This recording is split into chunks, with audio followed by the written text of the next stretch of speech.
Hi everybody, it's great to be back here in Itama today. We're about to enter the holiday of Shavuot, 2 days. It's a holiday of Shavuot, and we have Shabbat afterwards. Before we begin the lesson, it's been a very rough week here in Itama. I'm sure you all have heard the tragedy of, we just lost another soldier from our community. Very special family. Ma'oz Yisrael Rekenati fell in battle. He was supposed to be married next month. So tragic. It's hard to fathom. So many souls. I mean, so many young soldiers, young families that they give of themselves, they give their entire being so that we could continue to live here on the land and be safe. And these souls have come down to the world for short spans of time to do that mission. We don't understand, of course, the ways of Hashem, how God runs the world. And these are such high souls, so powerful souls that, as it says in our sources, those that give their life for Israel, they're in the highest places, in the upper worlds. And we have to understand that and believe that and understand that as much as we can. But the pain is no less. The loss, the feeling, the sorrow of the families and that miss their dear beloved ones and feel that vacuum when they're taken away. So that's the other side of the picture, of course. But we always have to be strong and know there's something way beyond our limited knowledge as human beings. And Hashem has a divine plan, and these souls are so special. And it's doing things in the upper worlds that we can't imagine. And here we are in a quick, brief visit here on earth, whatever the amount of time we'll be here that God gives us. And as we visit this earth, we can get into the beautiful holiday of Matan Torah. It's such a powerful day, as we all know. I mean, think about the world without Torah. And all of a sudden the Torah entered the world, the difference of the world when Torah was given.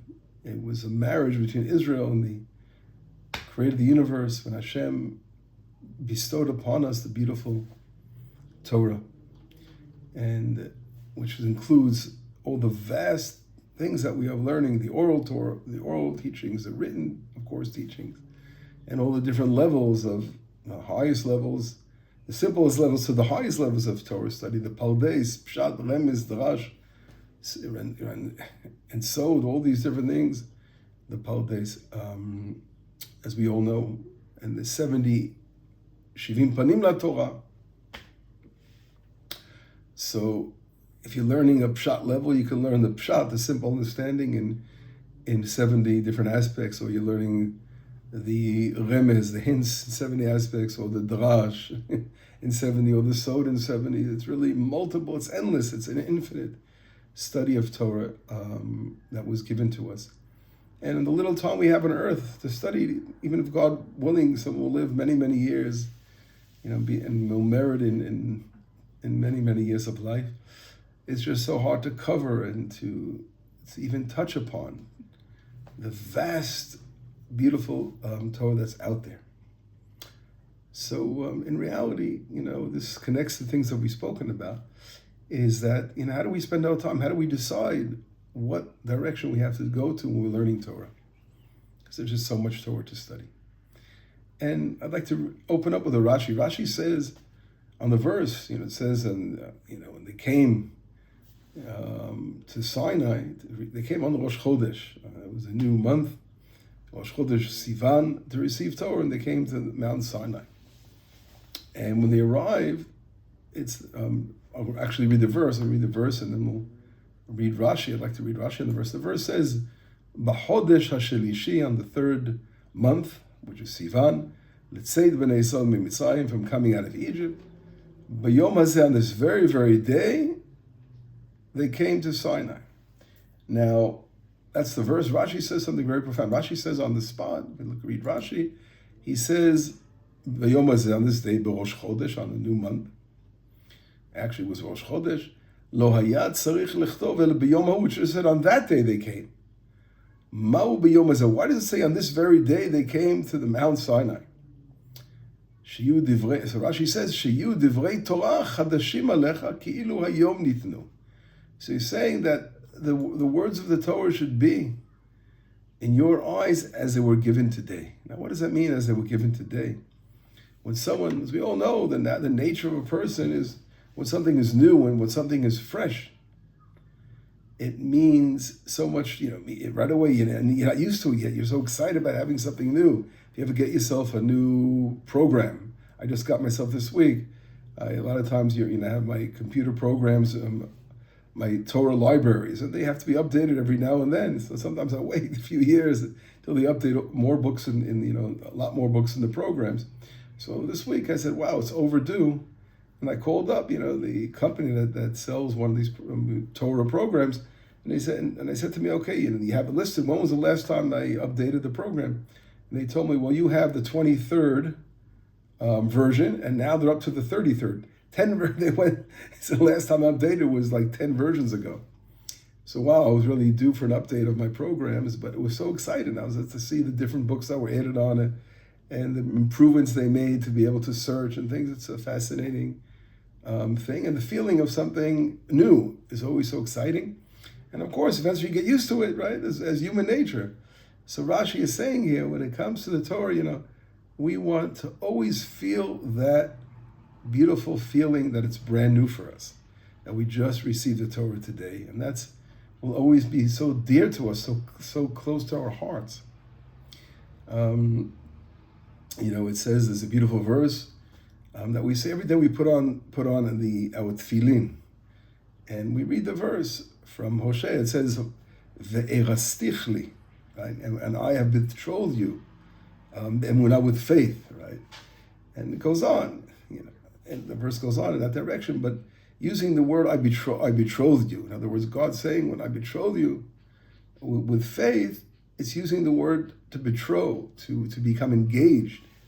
And why is it using that word? And our rabbis explain is that the feelings of an engagement is the same feeling when someone becomes engaged.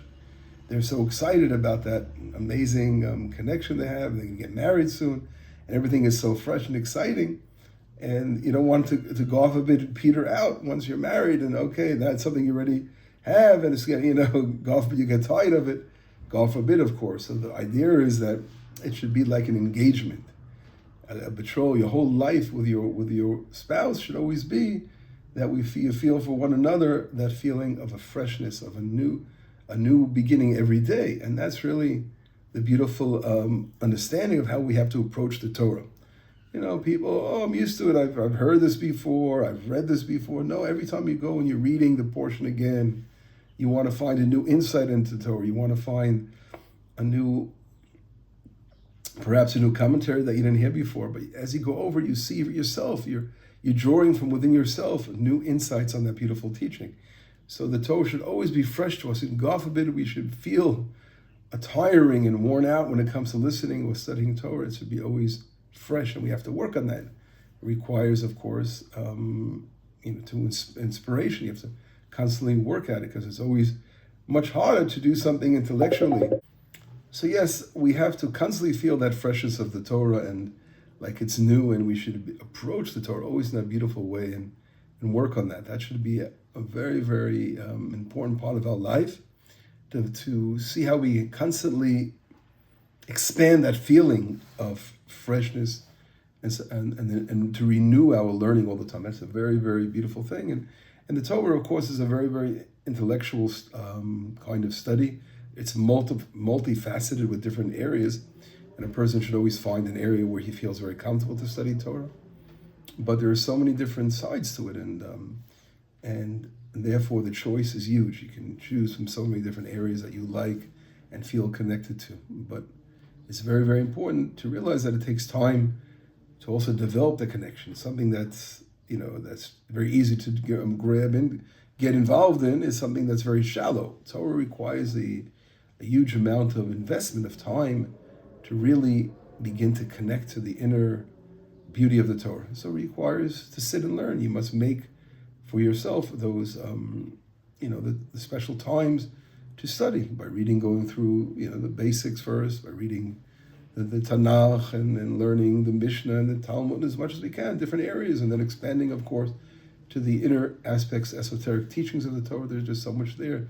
The levels of course, midrash, as we spoke before, the different levels that there are.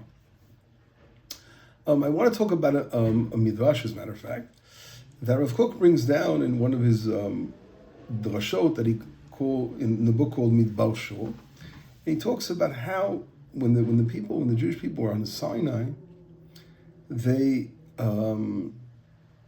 experienced the descension of 22,000 angels came down, and on that special moment of receiving Torah, and they noticed that the angels were in a very, very special order, and the way they were put in order was the order of the galim, of flags. Each one had its particular position, etc. And that's how they came down from the heavens in a very, very unique order.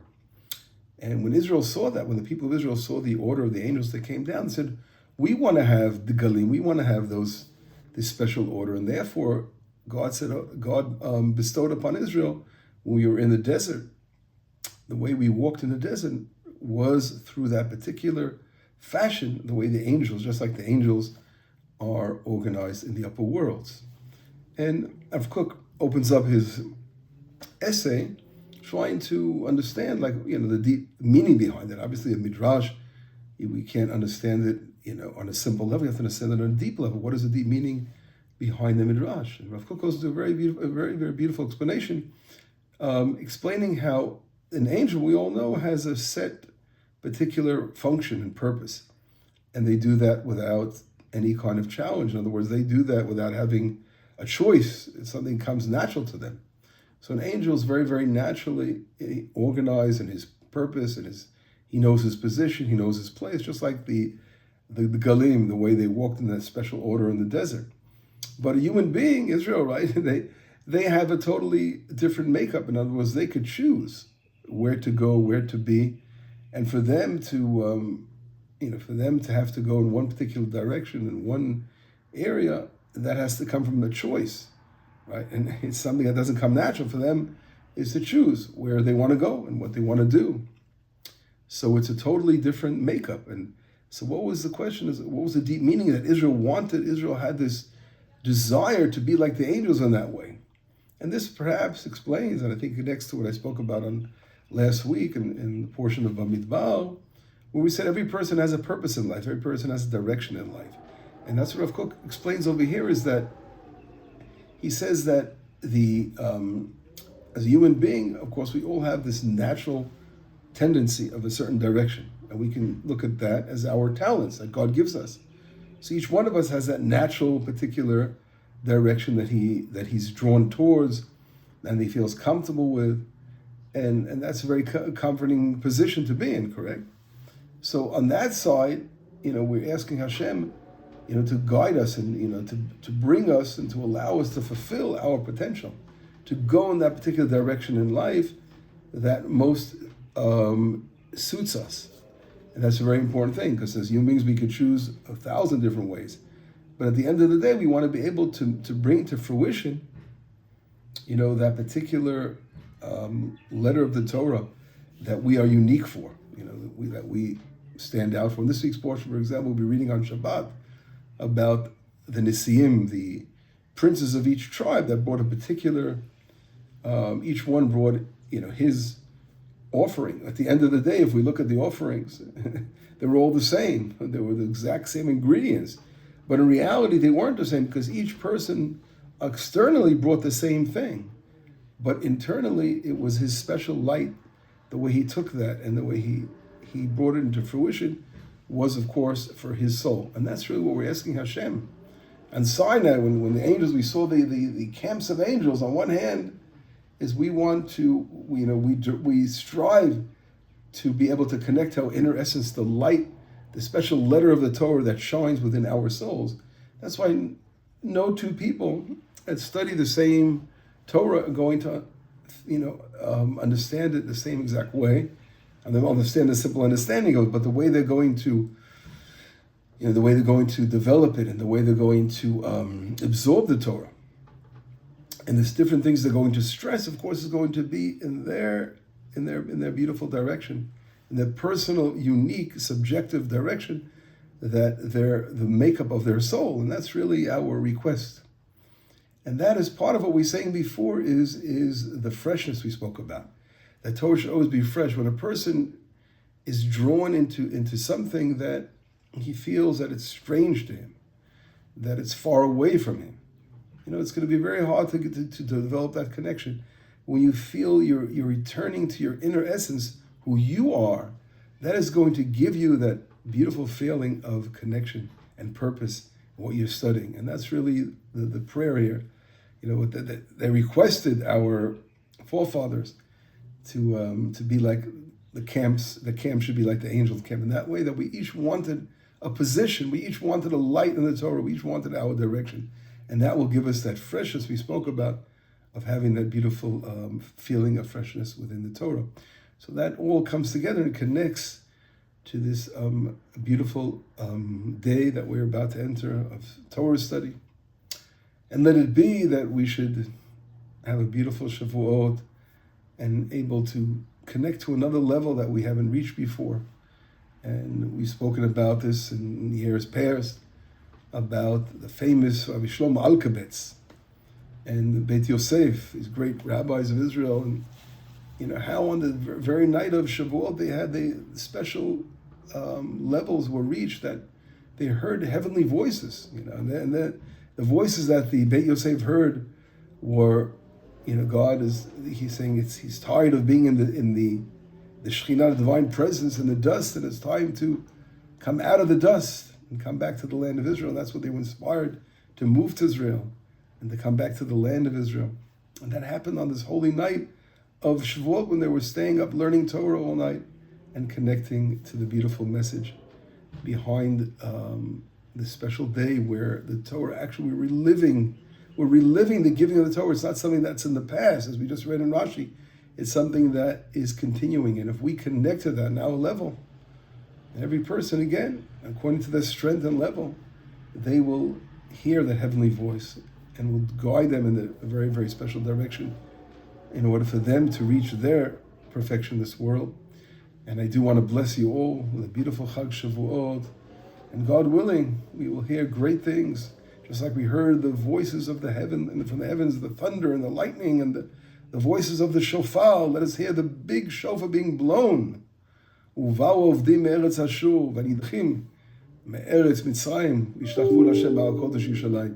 So we say in the verse, when those will be regathered at the end of the day, when we hear the big blowing of the shofar, it's referring to the return of the exiles coming back to the land of Israel. The land of Israel was a land of a divine presence, where the Torah could be, as it says, the avir of Eretz Yisrael, just the very essence of the atmosphere, and the air in the land brings you machki, makes you smart in being in the land, brings you the wisdom of Torah. And this is such a special, unique thing. When you think about it, the Torah was given in the desert. It was given a very dry place, a place of husks, as our rabbis teach us. But the whole idea is the Torah has that ability to rectify every corner and cleanse and purify everything. And therefore it was given in a desert, desolate desert with nothing but snakes and scorpions, all the bad things. But the Torah is able to rectify all that. And let us take our Torah and rectify our souls, and let us be able to reach out to others. And we know that the beauty of the Torah is to reach out to our brothers and sisters around the world and try to be a light to them, and try to them to feel and connect. The Torah shouldn't be just sit on the shelves of our homes that we merit in being part of our natural way of life.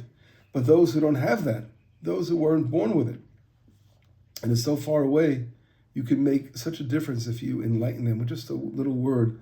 A little thought of Torah could be a huge difference and change their lives. So let it be a beautiful Chag Sameach and Besorot Tovot. Shalom, shalom.